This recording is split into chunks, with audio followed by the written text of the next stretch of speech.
Good morning student, कैसे हो आप सभी। तो चलिए आज का हमारा कक्षा 11वीं का हम व्यवसाय अध्ययन का अध्याय पढ़ेंगे, जिसमें आंतरिक व्यापार के अंतर्गत हमने भ्रमणशील मतलब फुटकर व्यापार और थोक व्यापार के बारे में अध्ययन कर लिया है। आज हम जो पढ़ने वाले हैं वो हमारा टॉपिक है ऑटोमेटिक वेंडिंग मशीन क्या होता है, साथ ही साथ हम जानेंगे चेंबर ऑफ कॉमर्स के बारे में। तो चलिए आइए स्टार्ट करते हैं हम कि ऑटोमेटिक वेंडिंग मशीन होता क्या है। देखिए, ऑटोमेटिक वेंडिंग मशीन जिसे हम ऑल टाइम मतलब एटीएम भी कह सकते हैं, लेकिन एटीएम आप जहाँ पैसा निकालते हैं वो इसे आप एटीएम कहते हैं। ये ऑटोमेटिक वेंडिंग मशीन है। ये होता क्या है तो देखिए, प्रत्यक्ष विक्रय द्वारा विपणन में या नवीनतम क्रांति का एक नया रूप माना गया है। इसे स्वचालित मतलब अपने आप मतलब ऑटोमेटिक मशीन के प्रयोग द्वारा ग्राहक किसी भी समय वांछित वस्तु प्राप्त कर सकता है। इसमें क्या करना पड़ता है, मशीन में सिक्के, टोकन अथवा प्लास्टिक के कार्ड द्वारा क्या किया जाता है, इसे संचालित किया जाता है। ठीक है, क्योंकि निश्चित मूल्य के सिक्के टोकन मशीन में डालने पर जो भी आपको सामग्री चाहिए रहती है वह सामग्री मशीन से बाहर आ जाती है। ठीक है, इस मशीन का प्रयोग कुछ विशिष्ट प्रमाणित वस्तुओं के लिए ही किया जाता है, जैसे जो आकार वजन मूल्य में क्या होता है, सामान्य होता है। उदाहरण स्वरूप जैसे समाचार पत्र, आपके पेय पदार्थ हो गए, चॉकलेट्स हो गए, पानी हो गए, प्लेटफॉर्म टिकट हो गए आदि। वर्तमान में सब शहरी क्षेत्रों में विक्रय की यह पद्धति तेजी से प्रचलित हो रही है। ठीक है, और इस पद्धति की मुख्य विशेषता हम यह मान सकते हैं कि इसे विक्रय प्रणाली में किसी विक्रयकर्ता की आवश्यकता नहीं होती।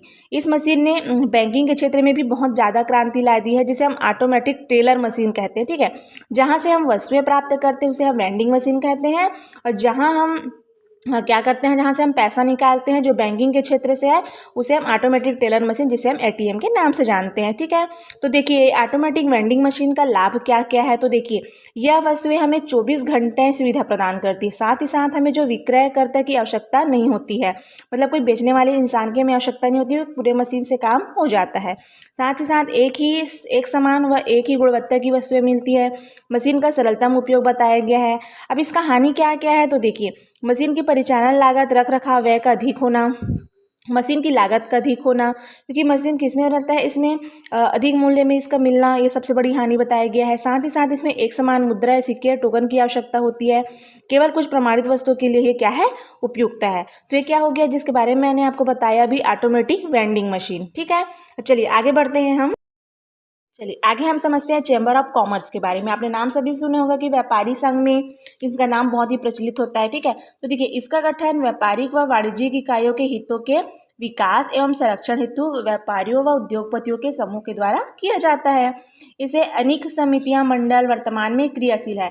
जैसे आपका उदाहरण स्वरूप मैं आपको बता सकती हूँ, छत्तीसगढ़ में चैम्बर ऑफ कॉमर्स, वाणिज्य मंडल, भारतीय वाणिज्य एवं उद्योग मंडल, ठीक है, भारतीय उद्योग महासंघ, फिक्की, ये सब क्या है, एक प्रकार से संगठन है जिसे हम चैम्बर ऑफ कॉमर्स के नाम से जानते हैं। ठीक है, अब देखिए आंतरिक व्यापार में योगदान के अंतर्गत क्या क्या है, तो व्यावसायिक हितों की रक्षा करना, क्योंकि यह संघ सरकार की व्यावसायिक विरोधी नीतियों के विरुद्ध अपनी आवाज बुलंद करती है तथा व्यावसायिक हितों की क्या करती है, हमेशा रक्षा करती है।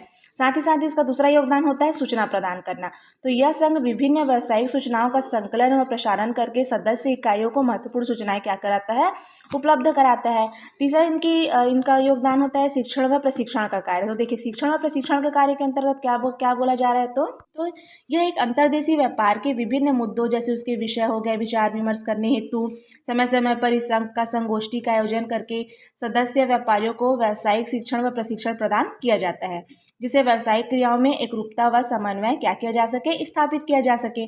नेक्स्ट इनका योगदान होता है मेले और प्रदर्शनी का भी आयोजन करते हैं, क्योंकि इनसे जो व्यापार के जो विकास होते हैं, संघ द्वारा विभिन्न शहरों में मेलों व प्रदर्शनियों का आयोजन इनके द्वारा किया जाता है। ठीक है, नेक्स्ट इनका योगदान है आचार संहिता का निर्माण करना।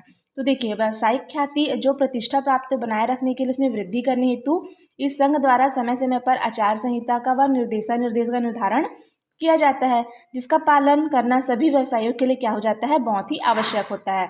तो आज का हमारा मुख्य रूप से 2 ही टॉपिक था, जिसको मैंने आपको बहुत ही संक्षिप्त में बताने का प्रयास किया। आई होप आपको समझ आया होगा कि ऑटोमेटिक वेंडिंग मशीन क्या होता है, चैम्बर ऑफ कॉमर्स क्या होता है। ठीक है, तो आज इसी टॉपिक में हमारा ये हमारा जो चैप्टर है वो आज ख़त्म होता है।